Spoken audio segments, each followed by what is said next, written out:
Capital, my dear Watson. Let us return to our humble abode. 221B Baker Street, please, cabby. The BBC presents The Beryl Cornet by Sir Arthur Conan Doyle, adapted for radio by Michael Hardwick, with Carlton Hobbs as Sherlock Holmes and Norman Shelley as Dr. Watson. And must therefore respectfully request you to deposit sufficient funds to restore a credit balance to your account. I remain your obedient servant, etc., etc., etc. Now, Miss Parker, is that all? Yes, Mr. Holder. Very well. Please attend to those letters at once. That'll be all. Thank you, sir. Excuse me, sir. Yes, Roberts, what is it? A gentleman wishes to see you, sir. By appointment? Well, no, sir. Well, then I'm afraid that This is his card, sir. Now, really, Roberts, you know very well that I... This is his card? Why, yes, sir. Well, then show him in at once. Immediately, Roberts. Well, make haste, man. At once, sir. If you would kindly step this way, your Mr. Holder's... Yes, very good, Roberts, thank you. Your Grace, may I be allowed to say how deeply honored we are to... Not at all, Mr. Holder. I must apologize for the abruptness of this call without an appointment. Pray say no more, sir. Will your Grace be seated? Thank you. But I hope I shall not detain you long. My time is yours.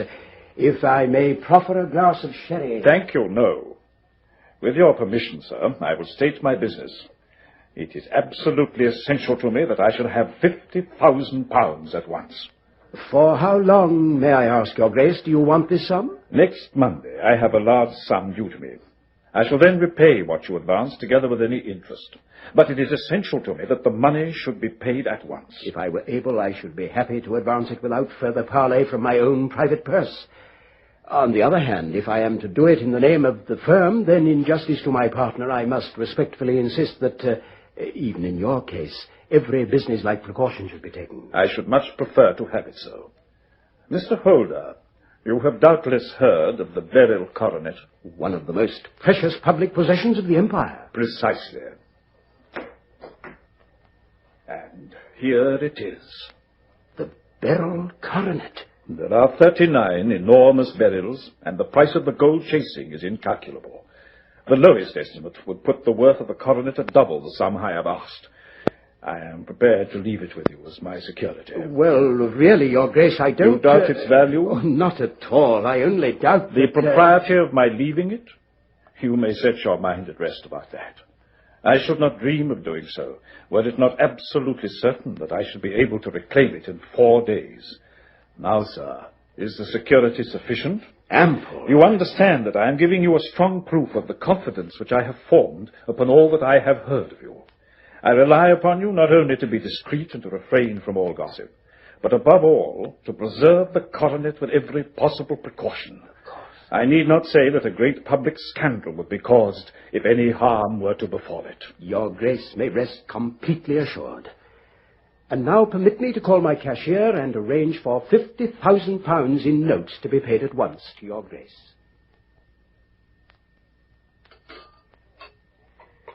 That will be all for tonight, Lucy. You may go to bed now. Thank you, sir. Good night, sir. But what I can't understand, Father, is why you should have brought the coronet home with you. Surely the bank would have been the safest place. Bankers' safes have been forced before now. I tell you, Arthur, an enormous responsibility has been placed upon me. I should not be able to breathe freely if I didn't carry it backward and forward with me. Do let us see the coronet, Uncle Alex. No, Mary, not even for you, my dear. Oh, Uncle, please. Well, perhaps just a peep on Monday, when I take it with me for the last time. I hope to goodness the house won't be burgled before then, that's all. Where on earth have you put it? In my dressing room. In the bureau under lock and key. Oh, no. Don't you remember? When I was a youngster, I used to open that bureau with the key of the box-room cupboard. Then I hope you can keep a secret for a day or two. Oh, how me. I'm quite tired tonight. I think I shall be off to my bed. I, too. Good night, Uncle dear. Good night, Arthur. You turning in? Yes, soon. Good night, Mary. Good night. Father, Yes, Arthur. could I have a word? Well, what is it? Look here, Dad. Can you let me have £200? 200? Well, you've been very generous in money matters. Far too generous. Well, can you once more? No, I can't. But I must have it, or I'll never be able to show my face inside the club again. And a very good thing, too. Yes, I know what you feel, but you wouldn't have me leave it as a honoured man. I've warned you I don't know how many times not to squander your money on cards and the turf. You know I've tried. You run into dangerous company with men like Burnwell and those. Their habits are expensive, but their purses are long. They can stand it, but you can't. You've never liked Sir George, but he's been a true friend to me. Well, we differ there. As for the rest, I'll break with them, I promise I will. But Burnwell will draw you back. No, Arthur, this is the third demand this month, remember. But it'll mean disgrace. I must have that money, Father. Then you must find it as best you can. Not another farthing from me. And now, good night. Why, Mary. Taking the night air, child? No, Uncle. I just thought I'd see to the windows myself tonight. Extra precautions, you know. How thoughtful, my dear. You saved me a task. Tell me, Uncle, did you give Lucy leave to go out tonight? Oh, certainly not. Well, she came in just now by the back door. Perhaps she's only been to the side gate to see someone. Still, I think it should be stopped. It's hardly safe. Quite right. You must speak to her in the morning. Now, are you sure everything is fastened? Quite sure, Uncle. Then good night, my dear. Good night.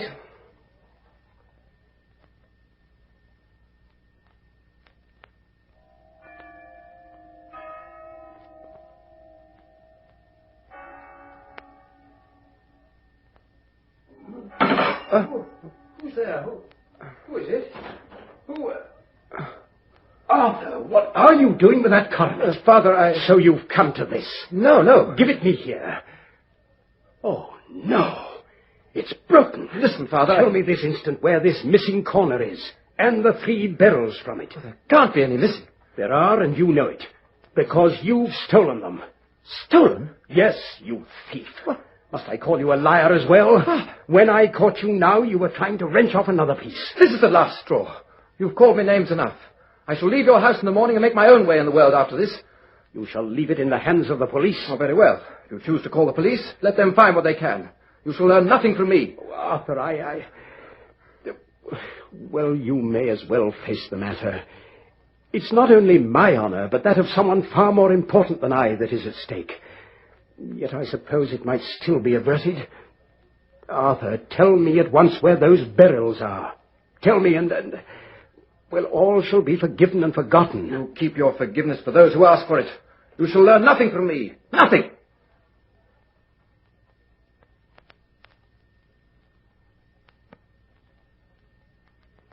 And so I called an inspector and gave him into custody, Mr. Holmes.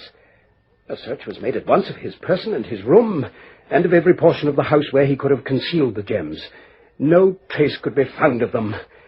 I tell you, I'm ruined. Ruined! Pray compose yourself, sir. A little brandy and seltzer. No, thank you. The police have openly confessed they can make nothing of the matter at present. I feel that time is vital, and the inspector suggested I should secure your cooperation. Mr. Holmes, Dr. Watson, what am I to do? Do you receive much company? Well, none, save my partner with his family, and an occasional friend of Arthur's that I could well do without. Sir George Burnwell, for instance. Ah. Do you go out much in society? Arthur does. My niece Mary and I stay at home. We neither of us care about it. That is unusual in a young girl. Oh, she's of a very quiet nature. This matter has been a great shock to her also. Terrible. She heard the noise of my shouting at Arthur and rushed into the room. She must have read the whole story in his face, and on seeing the coronet, she screamed. I do believe she's more affected than I am. You have neither of you any doubt as to your son's guilt? How can we have? When I saw him with my own eyes with the coronet in his hands. Oh, was the remainder of the coronet at all injured? Well, yes, it was twisted. What did the police say of the disappearance of those gems? They're still sounding the planking and probing the furniture in the hope of finding them. Have they thought of looking outside the house? Yes, they've shown extraordinary energy. Very well, then. It is our task to find the gems.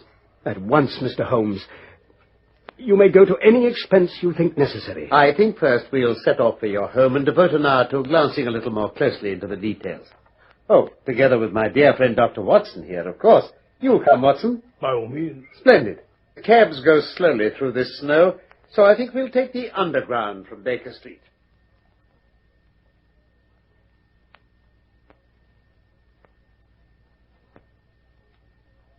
This is my dear niece, Mary. Mary, I brought a gentleman down from London to inquire more deeply into this dreadful business. This gentleman? No. His friend. This is Dr. Watson. How do you do, sir? How do you do?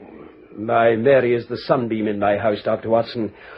She's lived with us since my brother died, and I don't mind saying she's become my right hand. Oh, don't listen to his flattery. But where is this other gentleman? Mr. Sherlock Holmes. He wished us to leave him alone. I think he's round in the stable lane. The stable lane? What can he hope to find there? Here he comes. My niece, Mary, Mr. Holmes. How do you do, Miss Holder? Might I ask you a question or two? Why, yes, if it may help to clear this horrible affair up. You heard nothing yourself last night? Nothing, until my uncle began to speak loudly. I heard that and I came down. Mm-hmm. I understand you shut up the windows and door the night before. Did you fasten all the windows? Yes. Were they all fastened this morning? Yes. Now, about your maid, Lucy Parr. The second waiting maid. She's only been in my service a few months. She came with an excellent character, though, and she's always given me satisfaction. The only drawback is... Yes?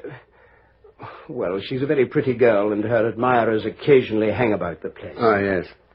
I believe, Miss Holder, that you remarked to your uncle last night that she had been out to see someone. Yes, her sweetheart, I supposed. She came into the drawing room while my uncle was telling us about the coronet. He stopped speaking till she'd gone, of course. But she might not have closed the door after her. You infer that she may have overheard something, that later she went out and told her sweetheart about it? And that the two may have planned the robbery. What is the good of all these vague theories? I told you I saw Arthur with the coronet in his hand. Wait a little, Mr. Holder. We must come back to that. Miss Holder, about this girl. You saw her return by the kitchen door, I presume? Yes. When I went to see if the door was fastened for the night, I met her slipping in. I saw the man, too, in the gloom. You know him? Oh, yes. He's the greengrocer who brings our vegetables round. His name is Francis Prosper. He stood to the left of the door. That is to say, farther up the path than is necessary to reach the door. Why, yes, he did. And he's a man with a wooden leg. Why, Mr. Holmes, you are like a magician. How do you know that? I should be very glad now to look upstairs. I shall probably wish to go over the outside of the house again. Very well. Perhaps I'd better take a look at the lower windows before I go up. Where's my lens? Yes. Lead on, Mr. Holder, if you please.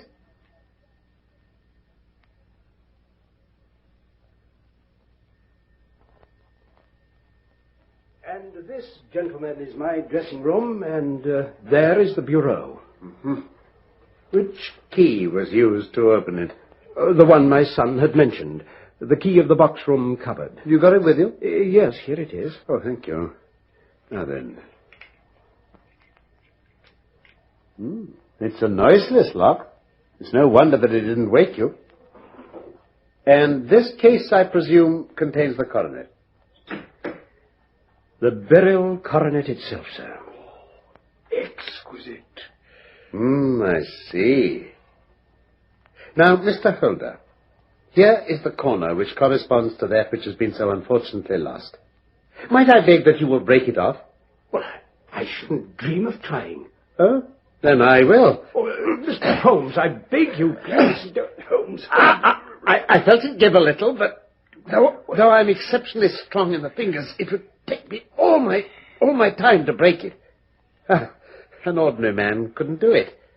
Now, what do you think would happen if I did break it, Mr. Holder? Well, really, I can't... There would be a noise like a pistol shot. You tell me that all this happened within a few yards of your bed and that you heard nothing of it. I don't know what to think. It's all dark to me. Perhaps it may grow lighter as we go on. What do you think, Miss Holder? I confess, Mr. Holmes, that I still share my uncle's perplexity. I think you told me at my chambers, Mr. Holder, that your son had no shoes or slippers on when you saw him. He had nothing on save only his trousers and shirt. Thank you. Well, we've certainly been favoured with extraordinary luck during this inquiry. It'll be entirely our own fault if we do not succeed in clearing the matter up. Then pray tell us what you've discovered. I can serve you best now by returning to my rooms. To Baker Street? But the gems, Mr. Holmes, where are they? I cannot tell. Then I shall never see them again, I know. And my son? My opinion is in no way altered. Then for heaven's sake tell me what was this dark business which was acted in my house last night? If you can call on me at my Baker Street rooms tomorrow morning between 9 and 10, I shall be happy to do what I can to make it clearer. I understand that you give me carte blanche to act for you, provided only that I get back the gems and that you place no limit on the sum I may draw. I would give my fortune to have them back. Very good. I shall look into the matter between this and then. It's just possible that I may have to come over here again this evening. Goodbye.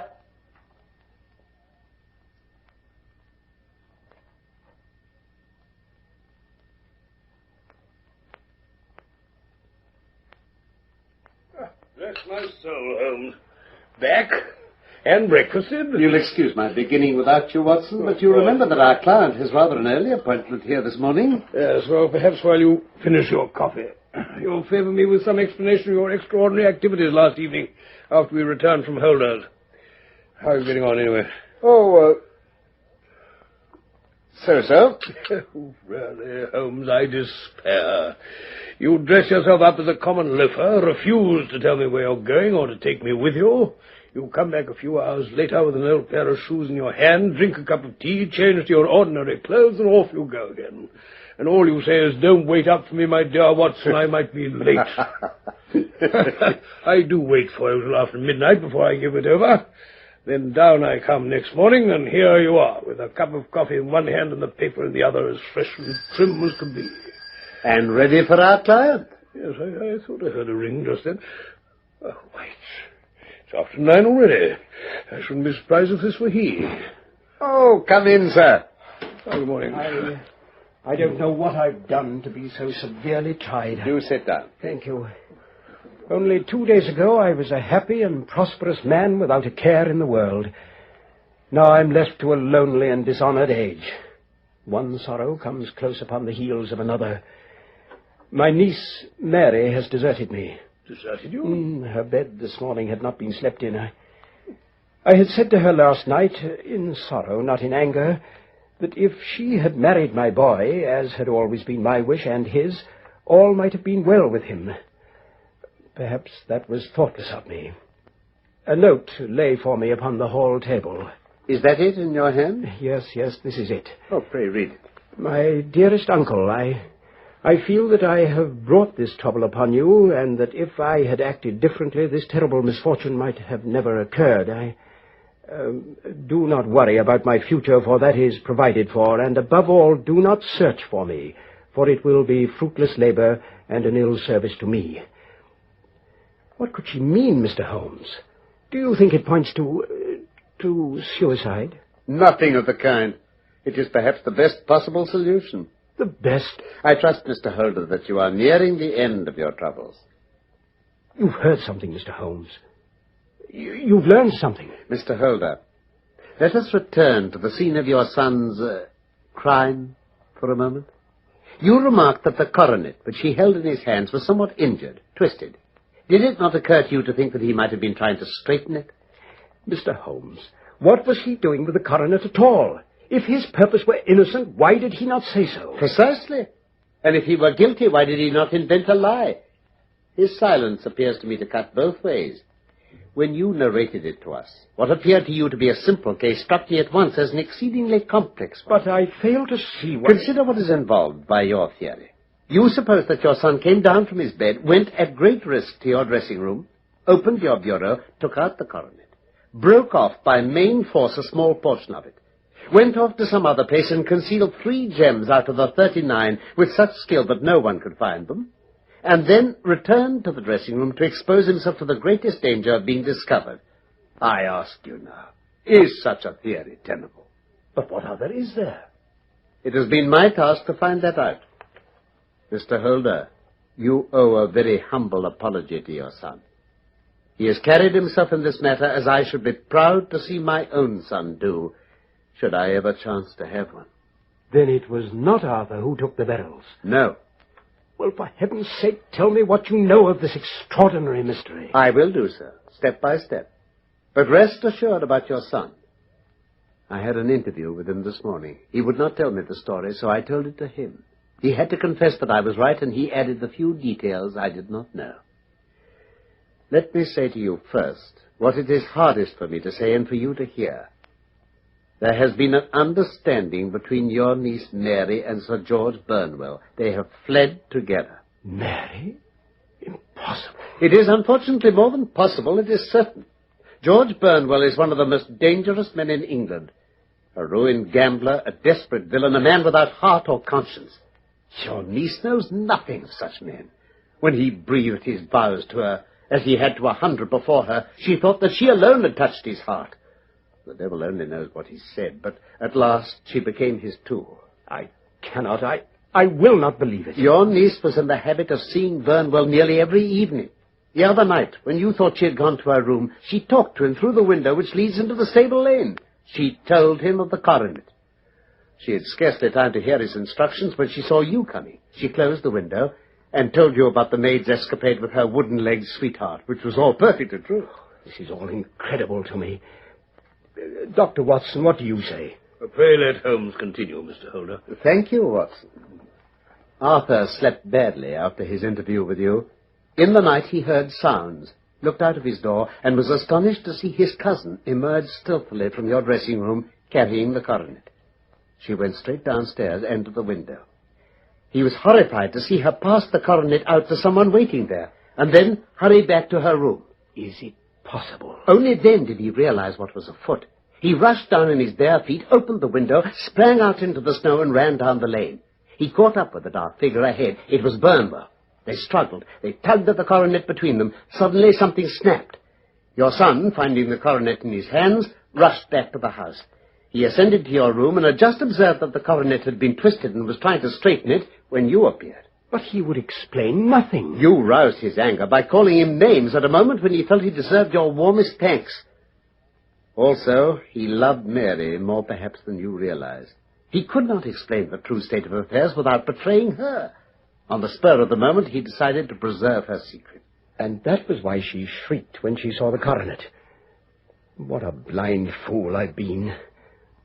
But, Holmes, how could you know these things before my son's confession? When I arrived at your house, I knew that no snow had fallen since the night before, and also that there had been a strong frost to preserve impressions.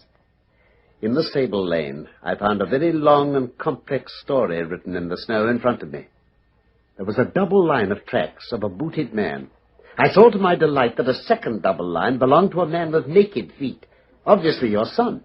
The first had walked both ways, but the other had run swiftly.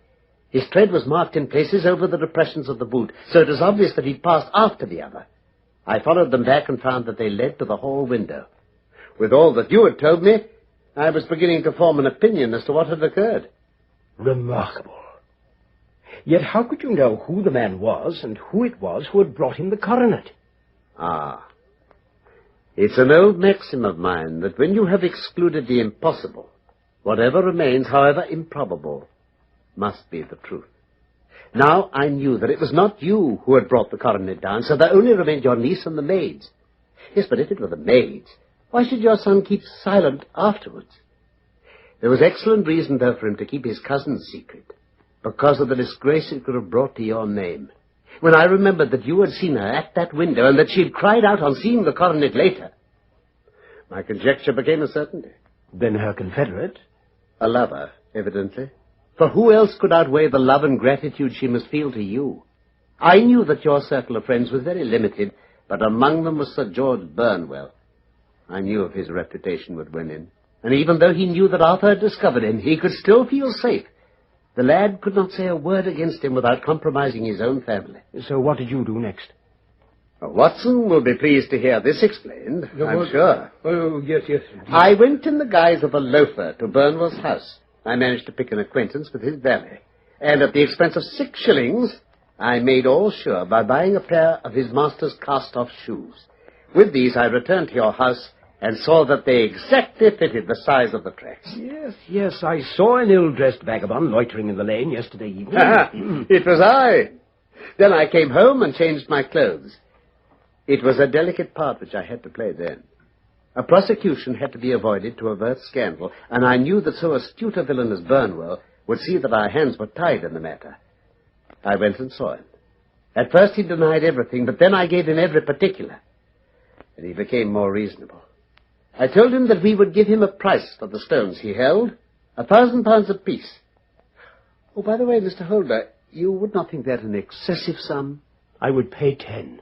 That would be unnecessary. 3,000 will cover the matter. Yes, and there's a little matter of £1,000 reward, I believe you mentioned. Better make it £4,000. Have you your checkbook? Watson, a pen, if you please. Burnwell gave you the gems, then? Oh, no. He had unfortunately parted with them already, for a much lower figure. Well, then I don't understand. Where are they? I had little difficulty in getting Burnwell to tell me the address of the receiver who had bought them from him. I went straight there, and after much haggling, I got our stones at 1,000 apiece. There, Mr. Holder, is your missing piece of the Beryl coronet. I'm saved. I'm saved after all. Mr. Holmes, your skill has exceeded all that I have ever heard of it. You've saved England from a great public scandal this day. As for myself, I don't know how pray, say no more. My dear Watson. Watson, if you please, Mr. Holder's waiting for his pen. That ends The Beryl Coronet, a Sherlock Holmes story by Sir Arthur Conan Doyle, adapted for radio by Michael Hardwick. With Carlton Hobbs as Holmes, Norman Shelley as Dr. Watson, and Robert Sansom as Alexander Holder. Production by Frederick Bradnam for the BBC. Cerebral Cinema hopes you have enjoyed this movie of the mind.